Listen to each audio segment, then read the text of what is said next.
धर्मगुरु मैंने एक ऐसी सच्चाई का खुलासा किया है जिसे ज्यादातर धर्मगुरु सार्वजनिक रूप से कहने की हिम्मत नहीं।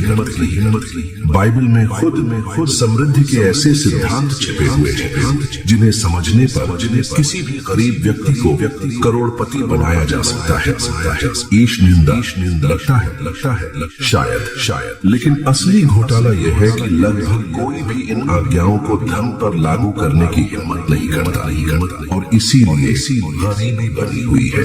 मैं ऐसा इसलिए कहता हूँ क्योंकि वर्षों पहले जब मैंने अपने युग के सबसे अमीर व्यक्ति एंड्रयू कार्नेगी का साक्षात्कार लिया था तो उन्होंने कुछ ऐसा बताया जो लगभग पाखंडी था। शास्त्र विश्वास अनुशासन बुवाई और कटाई की बात करते हैं लेकिन कम ही लोग जानते हैं कि यही भौतिक धन की भी नींव है। आज मैं इन छिपी हुई आज्ञाओं का खुलासा करूंगा, लेकिन सावधान रहे वे ईश्वर, धन और सफलता के बारे में आपकी हर मान्यता को हिला सकते हैं। ज्यादातर लोग धन के विकृत दृष्टिकोण से जकड़े हुए जीते हैं। बचपन से ही उन्हें सिखाया जाता है कि धन की इच्छा लालच, समृद्ध जीवन का सपना देखना ईश्वर का अपराध है। धन और आध्यात्मिकता असंगत विरोधी है। इस कारण वे अपना पूरा जीवन गरिमा के साथ जीने के लिए न्यूनतम आवश्यकता की चाह रखने के लिए माफी मांगने में बिताते हैं। शायद आपने एक नया घर लेने, अपने परिवार के लिए कुछ बेहतर खरीदने या केवल बकाया बिलों के अंतहीन चक्र से बचने पर इस मौन अपराध बोध को महसूस किया होगा। लेकिन मुझे बताइए गरीबी में क्या महान है? क्या ईश्वर भूख से पीड़ित परिवारों में आनंदित होता है? क्या अभाव के जीवन में कोई गुण है? जबकि ब्रह्मांड स्वयं इतनी प्रचुरता से बनाया गया था। मुझे वह दिन याद है जब मैं हेनरी फोर्ड से मिला था।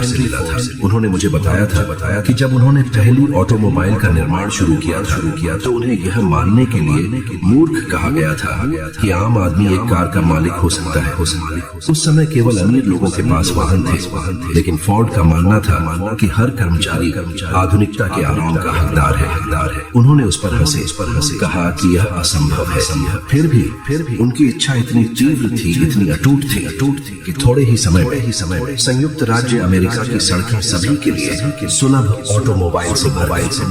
और वही आलोचक जिन्होंने उन्हें लालची कहा था, उन्हें यह स्वीकार करना पड़ा उनकी इच्छा न केवल उन्हें अपार धन दिलाया बल्कि लाखों लोगों के जीवन को भी बेहतर बनाया। जब मैं एक जवान था तब एक प्रमुख व्यापारी के साथ एक बैठक में आमंत्रित किया गया था। तब मुझे खुद शर्मिंदगी का बोझ महसूस हुआ था। मेरे जूते घिसे पिटे थे और कमरे में प्रवेश करते ही मुझे वहां मौजूद लोगों की तीखी निगाहें महसूस हुई। किसी ने कुछ नहीं कहा, लेकिन मुझे उनका न्याय महसूस हुआ। उस मौन निंदा ने किसी भी मौखिक अपमान से अधिक गहराई से काटा। उस दिन मैंने फैसला किया कि मैं फिर कभी समृद्ध होने की इच्छा रखने के लिए माफी नहीं मांगूंगा। मुझे समझ में आया कि धन की इच्छा कोई पाप नहीं है, बल्कि सभी उपलब्धियों की प्रारंभिक चिंगारी है। कोई भी व्यक्ति पहले उसे तीव्र इच्छा किए बिना पुल नहीं बनाता, किताब नहीं लिखता या कंपनी की स्थापना नहीं करता। इच्छा ही सभी उपलब्धियों का बीज है। समस्या यह है कि अधिकांश लोग इस बीज को अंकुरित होने से पहले ही दबाने की कोशिश करते हैं। वे अपने दिल में पीढ़ियों से दोहराए गए वाक्यांश रखते हैं। धन से खुशी नहीं, ऊंट की सुई की नजर से गुजरना आसान है। ये महसूस किए बिना कि वे शास्त्रों की भी गलत व्याख्या करते हैं। यदि धन वास्तव में एक अभिशाप होता तो फिर सुलैमान जो बाइबल में उल्लेखित सबसे बुद्धिमान व्यक्ति था, सबसे अमीर व्यक्ति में से एक क्यों था? अब्राहम जिसे ईश्वर का मित्र बताया गया है, के पास अनगिनत झुंड और भूमि क्यों थी? अंतर यह है कि ये लोग धन की सेवा नहीं करते थे। उन्होंने इसे एक उच्च उद्देश्य की सेवा के लिए एक उपकरण के रूप में इस्तेमाल किया। शायद यहीं पर ज्यादातर लोग लड़खड़ाते हैं। वे इच्छा को मूर्ति पूजा से भ्रमित करते हैं। धन की इच्छा करना, बनाना, विस्तार करना, प्राप्त करना है। धन की पूजा करना उसके लिए जीना है। अपनी आत्मा खोने की हद तक खुद को गुलाम बनाना है। ये बहुत अलग चीज है। पूर्व अस्पताल, स्कूल अवसर बनाता है, बाद वाला परिवारों, मूल्यों और जीवन को नष्ट करता है। इसलिए मैं एक निमंत्रण देता हूँ, अपने आप को बिना अपराध बोध के समृद्धि की इच्छा करने की अनुमति दे। एक नोटबुक ले और अपनी उन सभी चीजों को लिख लें जिन्हें आप प्राप्त करने का सपना देखते हैं। कुछ भी न छिपाए, कुछ भी कम न आंकें। ऐसे लिखें जैसे कोई सीमा न, जैसे जीवन आपको ठीक वही देने को तैयार हो जो आप मांगते हैं। एक हफ्ते तक रोज ऐसा करें, इसे जोर से पढ़ें, अकेले में, और देखें कि आपके अंदर क्या होता है। आप देखेंगे कि आपका मन, चित्र, संभावनाएं मार्ग बनाना शुरू कर दे। इस तरह सब कुछ शुरू होता है एक स्पष्ट इच्छा के साथ, बिना बहाने के, बिना अपराध बोध के और बिना डर के। और शायद आप खोजेंगे जैसा मैंने किया था कि असली पाप बहुत कुछ चाहने में नहीं, बल्कि कम पर संतुष्ट होने में। जब जीवन इतना कुछ प्रदान करता है, विश्वास एक शब्द जिसे कई दोहराते हैं लेकिन कुछ समझते हैं। मैंने वर्षों तक उन पुरुषों और महिलाओं को देखा जो विश्वास की बात करते थे, मानो जेब में ताबीज रखे, आकाश से चमत्कार गिरने की प्रतीक्षा कर रहे हैं। लेकिन सच्चा विश्वास ऐसा नहीं है।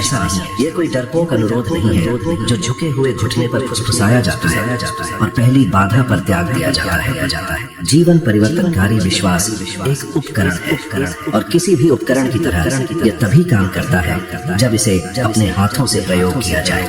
जब मैं थॉमस एडिसन से मिला तो मैंने इसे प्रत्यक्ष रूप से देखा। वह एक शांत व्यक्ति था, लेकिन उसकी आंखों में एक चमक थी जो यह कहती हुई प्रतीत होती थी, दुनिया अभी तक नहीं जानती कि मैं क्या बनाने जा रहा हूँ। उसने मुझे बताया कि बिजली के बल्ब का आविष्कार करने में सफल होने से पहले वह 1000 से ज्यादा बार असफल हुआ था। 1000 बार। हम में से कितने 2 या 3 प्रयासों के बाद हार मान लेते हैं। अंतर यह है कि एडिसन अपने विचार में इतना दृढ़ विश्वास रखता था कि उसने प्रत्येक असफलता को पहेली के एक आवश्यक टुकड़े के रूप में माना। जब किसी ने उसे पागल कहा तो वह बस मुस्कुराया। उसने जवाब देने में समय बर्बाद नहीं किया। वह भविष्य बनाने में बहुत व्यस्त था। मुझे याद है जब मैंने अपनी पहली किताब लिखना शुरू किया, कोई भी उसे प्रकाशित नहीं करना चाहता था। प्रकाशकों ने कहा कि उस प्रकार की सामग्री के लिए कोई दर्शक नहीं है। मैंने महीनों दरवाजे खटखटाए, उन लोगों को विचार बेचने की कोशिश की जो मेरी आंखों में भी नहीं देखते थे। ऐसे दिन थे जब मैंने हार मानने के बारे में सोचा, लेकिन मेरे अंदर कुछ ने कहा आगे बढ़ते रहो, क्योंकि किसी को यह सुनने की जरूरत है। और यही आवाज थी जिसने मुझे बिस्तर से उठने पर मजबूर किया जब बिलों का भुगतान करना था और भोजन कम था। जब वर्षों बाद किताब आखिरकार प्रकाशित हुई तो उसे केवल पढ़ा नहीं गया, इसने हजारों लोगों के जीवन को बदल दिया। जब कुछ और नहीं था तब विश्वास ने मेरा साथ दिया। लेकिन यहाँ रहस्य, बिना कार्य के विश्वास केवल एक सुंदर इच्छा। ये समुद्र पार करने की इच्छा रखने जैसा है, लेकिन नाव बनाने से इनकार करना। ये बिना बीज बोए फसल की उम्मीद करने जैसा है। सच्चा विश्वासगत यह किताब लिखना है तब भी जब कोई विश्वास नहीं। यह एक छोटा व्यवसाय खोलना है तब भी जब पड़ोसी कहते हैं कि यह विफल हो जाए। यह पूरे दिन के काम के बाद रात में पढ़ाई करना है, यह विश्वास करते हुए कि ज्ञान उन दरवाजों को खोलेगा जो अब बंद रहते हैं। मैं ऐसे लोगों को जानता हूँ जिन्होंने समृद्धि के लिए प्रार्थना की, लेकिन अपनी कमाई की हर चीज क्षण भंगुर सुखों पर खर्च कर दी। दूसरों ने बदलाव के लिए याचना की, लेकिन वही बुरी संगति से घिरे रहे। उनका विश्वास केवल शब्द थे और बिना कार्य के शब्द हवा की तरह वे शोर मचाते हैं लेकिन कुछ नहीं बनाते। दूसरी ओर मैंने साधारण लोगों को समृद्ध होते हुए देखा है, क्योंकि उन्होंने इस निश्चितता के साथ काम करना चुना कि जीवन प्रतिक्रिया देगा। देश में मिले एक किसान ने मुझे एक बार बताया, मैं बोलता हूँ क्योंकि मुझे विश्वास है कि धरती वापस देगी। अगर मुझे संदेह होता है तो मैं नहीं बोलता, और अगर मैं नहीं बोलता तो मैं कटाई नहीं करता। इसने मुझे गहराई से प्रभावित किया, क्योंकि ठीक यही विश्वास काम करता है। आप पहले कार्य करते हैं यह विश्वास करते हुए कि परिणाम आए। और उन लोगों के लिए जो अभी भी संदेह करते हैं, मैं आपको एक प्रश्न के साथ छोड़ दे। सही समय की प्रतीक्षा करते हुए आपके कितने अवसर बीत गए हैं, कितने दरवाजे बंद रहे हैं, क्योंकि आप पहला कदम उठाने से पहले गारंटी चाहते हैं। सच्चाई यह है कि कभी निश्चितता नहीं होती, विश्वास ठीक वहीं आता है। यह आपको बिना प्रमाण के भी कार्य करने के लिए प्रेरित करता है, क्योंकि प्रमाण कार्य के बाद ही प्रकट होता है। शायद इसीलिए इतने सारे लोग बहुत जल्दी हार मान लेते हैं। वे काम करने से पहले परिणाम चाहते हैं, विश्वास करने से पहले संकेत चाहते हैं, दृढ़ता से पहले इनाम चाहते हैं। लेकिन वह विश्वास जो भाग्य बदलता है वह इस तरह से काम नहीं करता है। यह पूर्ण समर्पण की मांग करता है। यह तब भी चलने की मांग करता है जब मार्ग अभी तक मौजूद नहीं है। और अंत में यह गति में यह विश्वास है जो निराश सपने देखने वालों को उन उपलब्धि प्राप्त करने वालों से अलग करता है जो दुनिया को बदलते हैं। मानव मन इतना शक्तिशाली बल है कि यह बिना एक भी पेशी हिलाए साम्राज्य बना सकता है या पूरे जीवन को नष्ट कर सकता है। मैंने प्रतिभा की कमी के कारण नहीं, बल्कि अपने विचारों को नियंत्रित नहीं कर पाने के कारण उत्कृष्ट पुरुषों को असफल होते देखा है। मन जब अनियंत्रित रहता है तो वह एक जंगली घोड़े की तरह होता है जो एक खाई की ओर दौड़ता है। यदि आप लगाम नहीं पकड़ते हैं तो यह आपको वहीं ले जाता है जहां डर, संदेह और क्रोध जाना चाहते हैं। और सबसे खतरनाक बात यह है कि ज्यादातर लोगों को यह भी पता नहीं चलता कि ऐसा कब हो रहा है। वे सोचते हैं कि वे भाग्य के शिकार हैं, जबकि वास्तव में वे अपने ही अनुशासनहीन मन के कैदी हैं। वर्षों पहले मैं एक ऐसे व्यक्ति से मिला था जिसके पास समृद्ध होने के लिए सब कुछ था, बुद्धिमान, करिश्माई, अच्छे विचारों से भरा था, लेकिन वह क्रोध के प्रकोप से ग्रस्त था। एक महत्वपूर्ण अनुबंध सुबह साइन किया जाएगा और दोपहर में वह एक महत्वहीन विवरण पर ग्राहक के साथ बहस करेगा। धीरे धीरे उसकी प्रतिष्ठा चरमरा गई, पैसा गायब हो गया, उसका परिवार उससे दूर हो गया। मैंने अपनी आंखों से देखा कि कैसे एक अनियंत्रित स्वभाव अवसरों को खंडहर में बदल सकता है। उसने एक ही बार में सब कुछ नहीं खोया, उसने उसे थोड़ा थोड़ा करके खोया। क्रोध का प्रत्येक फिट उसके अपने भाग्य का एक टुकड़ा तोड़ देता था, जब पछतावे के अलावा कुछ नहीं बचा। इसके विपरीत मुझे चार्ल्स पॉन्जी याद है, जिसका नाम आज भी असफलता और लालच का बोझ उठाता है। उसके पास दूरदर्शिता थी, उसके पास रचनात्मकता थी, लेकिन उसका मन एक ऐसा युद्ध क्षेत्र था जहां आसान जंग की अनियंत्रित इच्छा ने अन्य सभी गुणों पर विजय प्राप्त कर ली थी। कुछ समय के लिए वह अजेय लग रहा था। लोगों ने उस पर भरोसा किया, निवेश किया, विश्वास किया, लेकिन अनियंत्रित महत्वाकांक्षा सूखे घास में आग की तरह। यह जल्दी जलती है, लेकिन यह लंबे समय तक नहीं चलती है। जब उसकी योजना चरमरा तो इसने न केवल दूसरों का पैसा बल्कि उसका सम्मान और आजादी भी छीन ली। इस तरह की कहानियों को देखकर ही मैंने अपना मन नियंत्रित करने का फैसला किया। मैंने कुछ सरल लेकिन परिवर्तनकारी खोजा। हर दिन 10 मिनट का मौन सब कुछ बदल सकता है। शोर को शांत करने, मन को शांत करने और स्पष्टता लाने के लिए 10 मिनट। ये रहस्यमय या जटिल नहीं था, बस स्पष्ट रूप से सोचने का समय, अनियंत्रित भावनाओं के भार के बिना समस्याओं की जांच करने का समय। जल्द ही मुझे एहसास हुआ कि मेरे सबसे अच्छे विचार इन शांत पलों के दौरान होते। बड़े फैसले जो कभी मुझे रातों को जागते रखते थे अचानक प्रबंधनीय लगने लगे। और यह सिर्फ मैं ही नहीं था, मैंने उद्यमियों, कलाकारों और नेताओं को भी ऐसा करते देखा। कुछ लोग भोर में अकेले टहलते थे, कुछ डायरी लिखते थे, कुछ दिन शुरू करने से पहले बस चुपचाप बैठते थे। ये लकड़ी काटने से पहले ब्लेड को तेज करने जैसा था। जो मन पर विजय प्राप्त करता है वह अपने कर्मों पर विजय प्राप्त करता है, जो अपने कर्मों पर विजय प्राप्त करता है वह अपने परिणामों पर विजय प्राप्त करता है। लेकिन यहाँ एक ऐसा सवाल है जिससे कई लोग बचते हैं, जिससे आपने कितने अवसर गंवाए हैं क्योंकि आपने बिना सोचे समझे काम किया। कितने रिश्ते, व्यवसाय या नौकरियां बुद्धि की कमी से नहीं बल्कि भावनात्मक नियंत्रण की कमी से नष्ट हो गए। सच्चाई यह है कि ज्यादातर लोग प्रतिक्रिया करने में बहुत व्यस्त रहते हैं, यह एहसास करने में कि वे रचना कर सकते हैं। वे अपनी भावनाओं के तूफानों से बहते हुए नावों की तरह जीते हैं, इस बात से अनजान कि वे पतवार को पकड़ सकते हैं और अपना रास्ता चुन सकते हैं। मैंने सीखा कि विचार बीज है। यदि आप भय बोते हैं तो आप हिचकिचाहट काटते हैं, यदि आप क्रोध बोते हैं तो आप पछतावे काटते हैं, लेकिन यदि आप स्पष्टता और मानसिक अनुशासन होते हैं तो आप एक ऐसे जीवन की कटाई करते हैं जो एक निश्चित पथ का अनुसरण करता है। और मेरा विश्वास उन लोगों के लिए कोई अनुकूल हवा नहीं है जो नहीं जानते कि वे कहाँ जा रहे हैं। इसलिए हर दिन महत्वपूर्ण निर्णय लेने से पहले मैं रुकता हूँ, मैं सांस लेता हूँ, मैं अपना मन व्यवस्थित करता हूँ, क्योंकि मुझे पता है कि इसके बिना मैं उन लोगों की तरह असफल हो सकता हूँ जिन्हें मैंने भाग्य की कमी से नहीं बल्कि यह नहीं जानने के कारण असफल होते देखा था कि एकमात्र क्षेत्र को कैसे नियंत्रित किया जाए जहाँ असली लड़ाई होती है उनके अपने मन के भीतर।